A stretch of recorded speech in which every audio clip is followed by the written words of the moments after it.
Hey there, bird lovers. Ever wondered what it's like to have a budgie as a pet? Well, you're in the right place.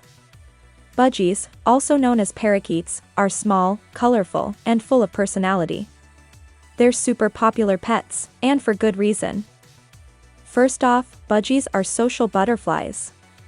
They love to chat and interact. With a little patience, you can even teach them to talk. They're also pretty low maintenance.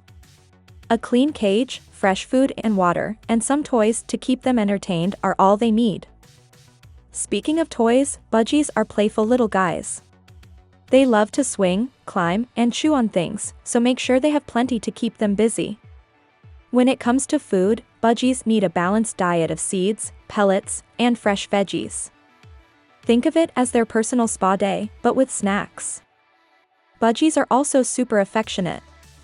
They love to cuddle and be petted, and they'll quickly become a part of your family. But before you rush out to get a budgie, remember they need attention and care. Make sure you have the time to give them the love they deserve. So, if you're looking for a small, friendly, and fun-loving pet, a budgie might be the perfect choice for you. Thanks for watching. Like and subscribe for more pet bird tips.